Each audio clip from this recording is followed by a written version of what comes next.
So you know what it's like when you feel numb and you're just not sure what to do next? Not something I'd essentially classify as depression, but I'd rather label it as being lost. I'm not someone who, at least by my definition, would say I've been depressed more than once in my entire lifetime. But I've definitely had my down times. And if you've watched my previous video on anime that changed me, you'll know that during one of my biggest downtimes, I really got invested in anime. To be more specific, it was after one of my ex-girlfriends had broken up with me.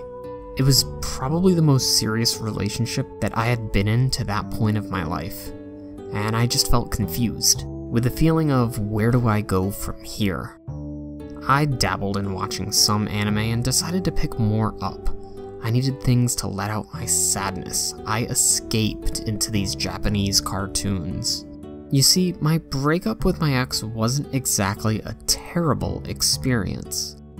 It didn't take long for me to realize after it that some of what she said about me was right. Some of her problems branched from problems in my family that I hadn't realized or accepted at that time. And an anime called Clannad made me break for the better. It made me realize some things about myself and some things about my life at the time. Whether you love it or hate it, Clannad is a series that has stuck with many as one of the saddest anime of all time. Though I'm not 100% sure that I'm in agreement with many people as to why it's so sad. Many people point to the deaths of certain characters as to what made them cry the most. But I have two very select scenes that stand out the most to me. Two that really stuck with me over the years and helped me get through some of my rough times. And sometimes I fondly think back on them. In the aforementioned video, Anime That Changed Me, I mentioned that I had, for years, a terrible relationship with my father. And when I learned of Tomoya's issues with his own father, the relationship to the character was born. Though their bad relationship is touched upon in the original series, it was how Afterstory portrayed the relationship that just made me break entirely. But I'll tell you, that was a good thing. You see, there's this scene in Clannad that always flashed through my mind when me and my dad would get in arguments over something. No matter how petty or serious the fight may have been, the scene of Tomoya having to visit his father in jail and the anger presented in the scene by Tomoya because of his father screwing up his chance at a job, it hit me. Of course, this wasn't exactly the same thing that happened with my father, but I related. 5 years ago, I recall straight up saying if my dad died tomorrow, I'd have nothing nice to say at the funeral. Looking back, that might have been a bit hyperbolic, especially in the grand scale of things, but it was how I legitimately felt at that very moment. After learning some of the things he did do, I had nothing nice to say, but I didn't want that to be the reality of it. I recall finishing that episode and just sitting there, crying, reflecting on how my relationship with my own father was just as awful as Tomoya's, and wishing that I had someone like Nagisa to back me up through all of it. But I didn't have that crutch.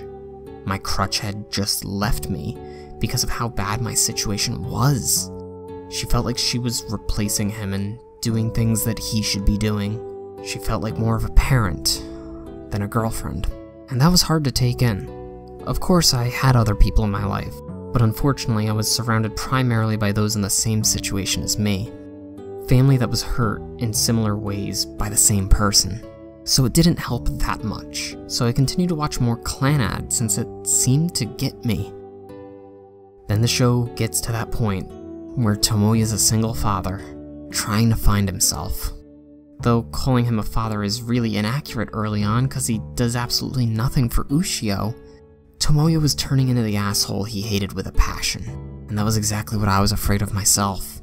The idiom like father, like son, can be a double-edged sword at times. Sometimes you want to do things your parents did right. Other times you want to avoid things that they've done wrong. In my case, I'm looking at 2 generations of people who took advantage of others that came before me. So deep down, seeing Tomoya like this hurt me really bad. It scared me. What if I become exactly what I hate? How will that actually affect me? Will I even realize it before it's too late? Am I already doing it and am I unaware? I wanted Tomoya to step up to the plate and be a father, but at the same time, all he knew his whole life was a father that he perceived as terrible. One who ruined his chances at things. Tomoya's daughter would live with her grandparents, Tomoya's in-laws, until he was able to step up, an event which would be guided by his own grandmother. As if the first scene where Tomoya visited his father in jail didn't break me enough, Clannad had to just add that segment where Tomoya takes Ushio out on a father-daughter date, and they meet Tomoya's grandmother, who begins to guide him in the right direction to be the father he needs to be. The entire segment ends with Tomoya breaking down and beginning to establish a relationship with his daughter. Clannad taught me that there was a light at the end of the tunnel, but it was a light that I needed to find for myself. It almost kind of felt like I was talking to Tomoya's grandmother in this conversation, which is kind of awkward since I never actually met my own grandmothers, but it felt like it nonetheless. To say her push was what I needed would be understating things. I needed to be shown that despite Tomoya's and my own father's problems, we only remembered the bad in them. We didn't remember the good, and in my case, there was a lot of good that I just kind of overlooked because of some of the bad stuff. Things that would eventually fade away from importance as I and my own dad became older. Here's my point. Anime was an escape for my problems, but only for a short time. I just happened to stumble into watching Clannad at the point where I needed it the most. A point where I was pretty vulnerable. But it's what allowed me to take a look at my problems and make the best out of my situation. And I hope it can be a lesson to others out there, or a way to rekindle fond memories of similar situations. Fiction can be powerful. Don't let anyone tell you otherwise. People may see your involvement in fictional worlds, whether that be in books, movies, games, anime, comics, or whatever else, as escapism, or maybe even as avoidance of the real world.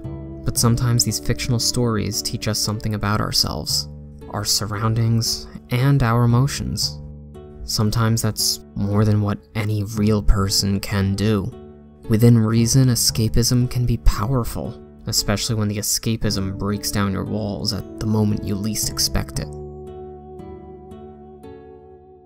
I want to thank those of you that have pledged me on Patreon, especially J-Chip. If you like this video, let me know by liking, subscribing, commenting, and doing all that other YouTube stuff. Or you could just tell me you hate me.